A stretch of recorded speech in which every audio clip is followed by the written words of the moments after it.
O Japão é um dos países mais singulares do mundo. Não só é amado por entusiastas de anime em todo o mundo, mas também valorizado por turistas que o visitam de todas as partes do globo em busca de tranquilidade e locais esteticamente agradáveis. O Japão é repleto de locais fascinantes e pontos tecnologicamente avançados e intrigantes. Além disso, é renomado por sua paz, higiene e hospitalidade, desde brindes gratuitos e tradições incomuns até cafés não convencionais e marcos bizarros. Aqui estão algumas coisas que só podem ser vistas no Japão. Ponte montanha-russa. Embora a maioria dos visitantes a novos países não se concentre na infraestrutura civil, uma ponte ocasionalmente pode ser um espetáculo a ser admirado. Aproximar-se da ponte Ashimoshashi pode despertar apreensão nos motoristas. A ascensão e descida quase verticais parecem as de uma montanha-russa quando vistas de longe. A construção da ponte Ashimoshashi, que conecta duas cidades em lados opostos do Lago Nakumi, teve início em 1997. Sua altura pode ser atribuída ao fato de que os arquitetos garantiram que os navios ainda pudessem passar por baixo dela com uma estrutura rígida. A ponte tem cerca de 1 milha de extensão e é uma das mais altas de sua categoria no mundo, com 44 metros. A inclinação real da ponte é ampliada pelas vistas de ambos os lados, ganhando o apelido de montanha-russa por parecer excepcionalmente alta. A ponte ainda é bastante íngreme, com uma inclinação de 5,1% de um lado, voltado para a prefeitura de Tottori, e uma inclinação de 6,1% do outro lado. Matsui e Sakaiminato são duas cidades conectadas pela ponte, em um dos maiores lagos do Japão, o Lago Nakumi, que tem água salobra mais salgada que água doce. A construção da Ashimoshashi foi concluída em 2004. A ponte pode parecer estar subindo para o céu enquanto o tráfego está descendo, como os carros de uma montanha-russa. Alugar um carro para atravessar a ponte pode ser uma experiência emocionante, mas não vai atender completamente suas expectativas em relação a um brinquedo de parque de diversões. Portanto, pode ser uma boa ideia procurar outras atividades para fazer se estiver por perto. Festival do Tronco. O Festival Ambushiri é para você. Se descer uma enorme tora por uma montanha íngreme parece a maneira perfeita de passar uma tarde tranquila de primavera. O festival, que ocorre em Nagano, no Japão, a cada 6 anos, envolve o transporte de toras enormes por terrenos desafiadores, inteiramente à mão, com a ajuda de cordas grossas trançadas e ocasionalmente da gravidade, enquanto as toras rolam morro abaixo. Cada tora é eventualmente colocada para sustentar a fundação de vários edifícios de santuários em um santuário próximo, renovando-o simbolicamente. De acordo com relatos, o evento acontece sem interrupções há 1.200 anos, com o Yamadashi e o Sodabiki, as duas metades do Ambushiri, ocorrendo em abril e maio, respectivamente. O Yamadashi exige o transporte das toras, cada uma podendo pesar até 10 toneladas após serem cortadas. Equipes de homens puxam as toras montanha acima, presas por cordas, e depois as descem pelo lado oposto, como a corrida dos touros em Pamplona, onde um encontro próximo com a morte é considerado um ato de honra. Este evento também é bastante perigoso. A segunda atividade, Sodabiki, envolve o erguimento cerimonial das toras, enquanto os participantes, mais uma vez, montam sobre elas e cantam. Apesar dos riscos aparentes, ambos os eventos frequentemente resultam em ferimentos e, ocasionalmente, fatalidades entre os participantes. No entanto, esse evento possui uma atmosfera festiva, com muita música, canto e trajes coloridos. A Casa do Chá. A Casa da Árvore do Chá. Os japoneses têm uma afinidade por uma arquitetura incrível nas copas das árvores, e esta fantástica Takazuji na Casa de Chá não é exceção. A Casa do Chá, ligada à árvore, fica delicadamente apoiada sobre os troncos de duas vigas erguidas em um terreno familiar na província de Shino, em Nagano. Mestres de chá japoneses historicamente exerceram controle total sobre a construção de suas casas de chá. A simplicidade desses espaços era sua preocupação principal, e para manter essa simplicidade, os mestres de chá preferiam não recorrer à ajuda de arquitetos ou artesãos especializados. A casa de chá de Fujimura, que continua essa tradição, é bastante pequena, com quase 29 pés quadrados, compacto o suficiente para caber 4 tatames e meio. O arquiteto descreve a estrutura minúscula como uma extensão do corpo, como uma peça de roupa. No entanto, Fujimura está mais interessado em testar os limites e restrições de uma casa de chá tradicional do que na arte de fazer chá. Takazujion, que se traduz como uma casa de chá construída muito alta, foi construído usando duas árvores de castanha que foram cortadas em uma montanha próxima e depois transportadas para o local.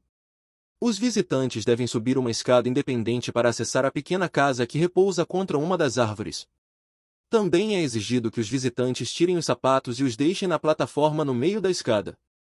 O interior da casa de chá é composto por materiais simples como gesso e bambu, e o interior sereno e calmo faz com que seja fácil esquecer que se está em uma casa na árvore, lá no alto. Uma vez dentro, 3 janelas emolduram vistas do vale circundante da cidade onde Fujimura cresceu. O primeiro projeto de Fujimura foi um museu histórico e é visível através da grande janela panorâmica. Para Fujimura, a casa de chá é a arquitetura pessoal definitiva, como evidenciado por sua criação artesanal, inserida em uma paisagem que ele conhece muito bem. Sorvete que não derrete. Todos já tivemos ideias sobre sorvete. Basicamente, é leite adoçado congelado e deve ter características específicas. Por exemplo, derrete quando você o come em um dia quente. Além disso, é muito desafiador de incendiar. No entanto, a era dos sorvetes tradicionais acabou. Um grupo de pesquisadores japoneses criou um sorvete de casquinha que não vira uma sopa de leite mesmo após passar horas no calor. E isso não se deve a diglicerídeos, carragenina ou pulisorbato 80. Simplificando, o sorvete é como sempre foi, com uma pequena modificação. A história de como conseguimos ter um sorvete inflamável é na verdade bem interessante. Tudo começou com um incidente com morangos. Um chefe japonês recebeu a tarefa de descobrir o que fazer com o polifenol de morango, um composto extraído de morangos após o terremoto e tsunami de 2011 que devastou o Japão. Começou quando uma grande quantidade de morangos deformados produzidos em uma região afetada pelo terremoto não foi vendida devido à sua forma inadequada. O Centro de Pesquisa em Biofármacos no Japão questionou se havia uma maneira de usar o polifenol em vez de descartar toda a fruta. Eles pediram ao chefe de confeitaria que o usasse para fazer uma sobremesa, e o experimento deu certo. No entanto, o problema era que endurecia imediatamente sempre que ele adicionava o composto ao creme. Foi então que surgiu a ideia genial do inventor e professor emérito de farmácia, Tomoisa Ota, da Universidade de Kanazawa. Ele disse em um jornal japonês que o líquido de polifenol tem propriedades que tornam difícil a separação entre água e óleo, de modo que um picolé contendo seria capaz de manter a forma original do creme por mais tempo do que o normal e também seria difícil de derreter. Usando essa tecnologia, Ota e seu grupo de pesquisa criaram os picolés Kanazawa Ice, que estão sendo vendidos com sucesso no Japão.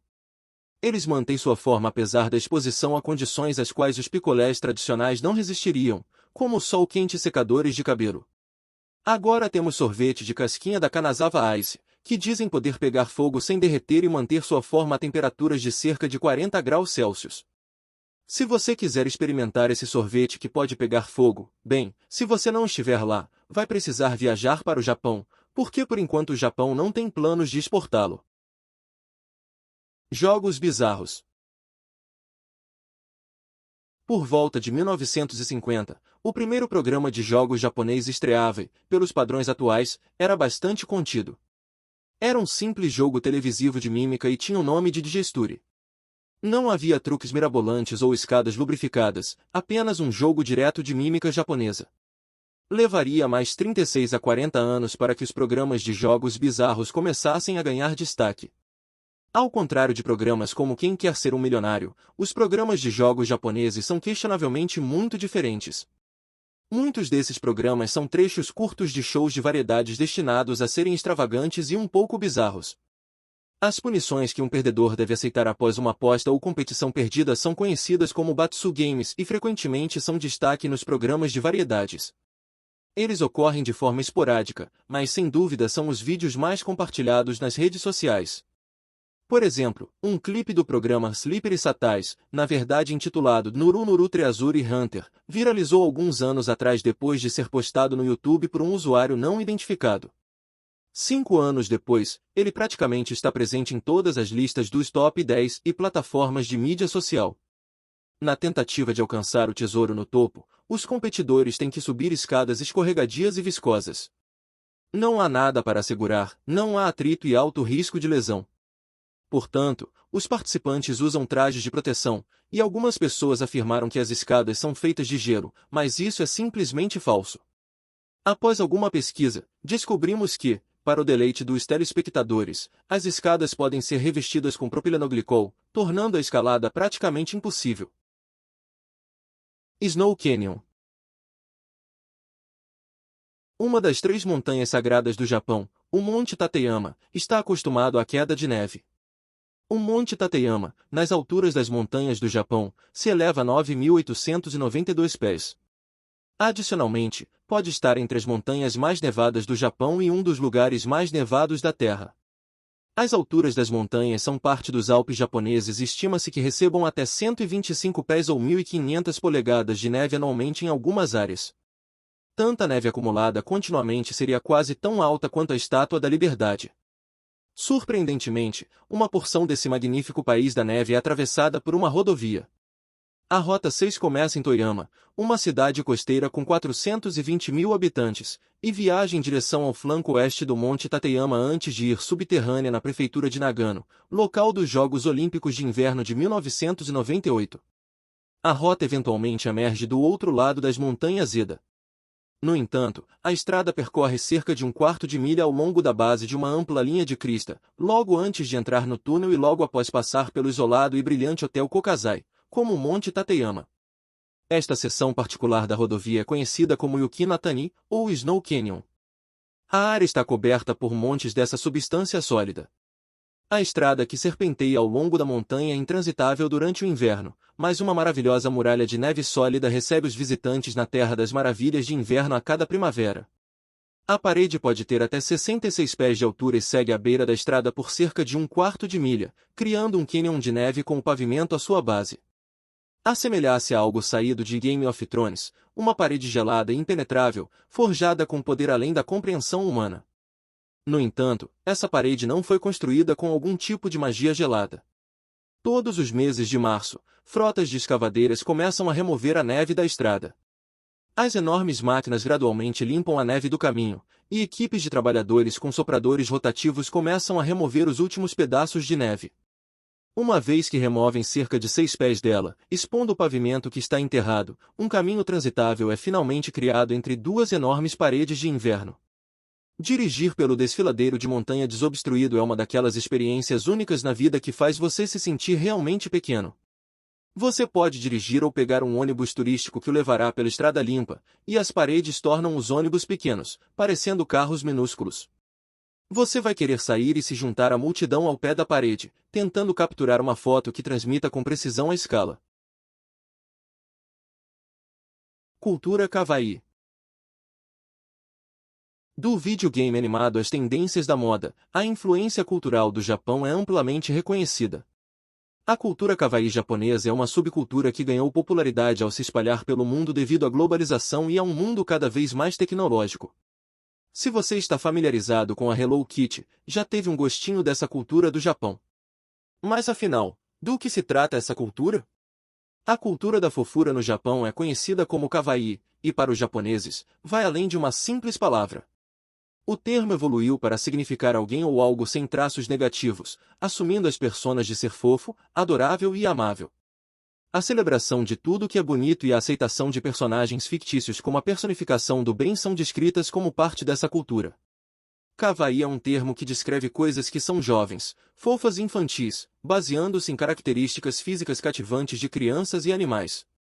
Os animais podem adotar características humanas para parecerem mais realistas, assim como os humanos, especialmente os gatos, podem adotar suas características, como caudas e orelhas, para expressar melhor suas emoções. Porque a cultura japonesa valoriza a juventude, onde homens e mulheres buscam imitar a juventude adotando o estilo kawaii de vestir e viver, é muito popular no Japão.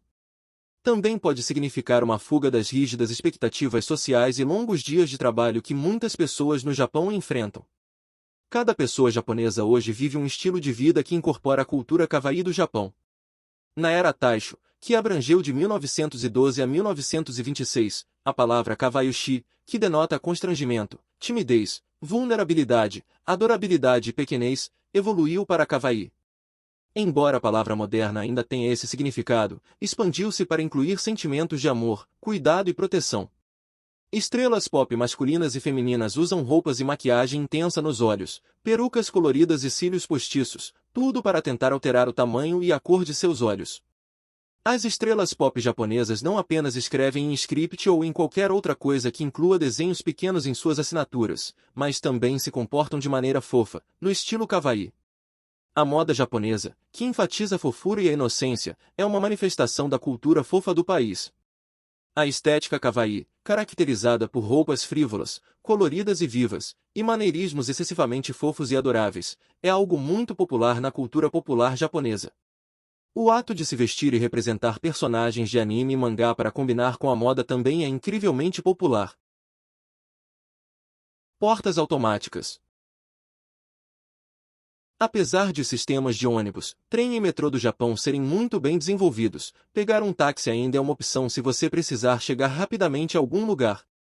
Você já se perguntou por que a porta de um táxi japonês se abre automaticamente?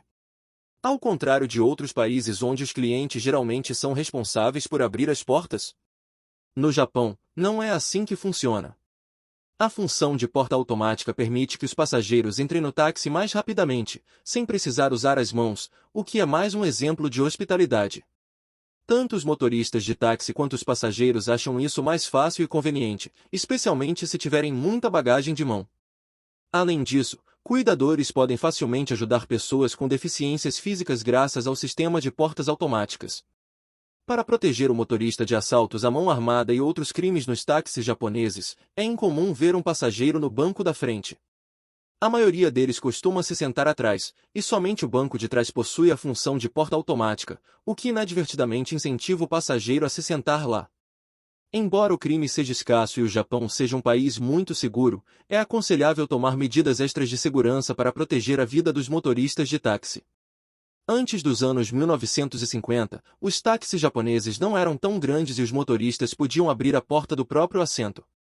O tamanho dos carros de táxi aumentou dramaticamente na década de 60, tornando praticamente impossível para o motorista abrir as portas sozinho.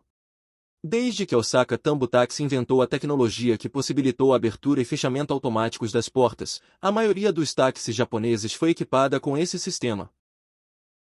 Bonecos Karakiri. Durante o período Edo, surgiu no Japão, entre 1603 e 1868, o karakuri, ou bonecos mecânicos movidos a mecanismos de relógio. Esses bonecos mecânicos são, sem dúvida, o tipo mais popular, como os bonecos servidores de chá. Quando uma xícara de chá é colocada no pires, o boneco fica pronto, segurando um pires em cada mão, faz uma reverência e começa a se movimentar em direção ao cliente, levando o chá. Assim que a xícara de chá é removida, o boneco para de se mover. Em seguida, ele vira-se e retorna obedientemente à sua posição original. Outro boneco mecânico conhecido é o boneco andarilho de escadas, que desce uma escadaria fazendo cambalhotas para trás. O centro de gravidade do boneco muda à medida que o mercúrio gira em uma câmara, e o boneco vira de ponta-cabeça como resultado disso. Há também um boneco mágico criado para realizar um truque simples. Uma criança vestida com trajes tradicionais chineses levanta e abaixa uma caixa, revelando uma surpresa em cada momento. Esses bonecos mecânicos estão incluídos na categoria de karakuri, que se refere a pequenos bonecos mecânicos frequentemente usados em casa como uma atividade divertida em celebrações ou festivais. Todos na sociedade Edo, incluindo membros da corte imperial, a classe mercantil e até mesmo os plebeus, expressaram admiração por esses bonecos. O karakuri é conhecido por seus rostos expressivos e movimentos fluidos e sem esforço. Falar com os bonecos como se fossem crianças ou animais de estimação se torna quase natural devido à sua humanidade e dedicação tranquila ao serviço. Seja servindo chá ou executando alguma outra tarefa, eles diferem significativamente dos automatos europeus, com os quais são frequentemente comparados, porque não são apenas bonecos com partes móveis, mas são construídos com uma sensibilidade japonesa única.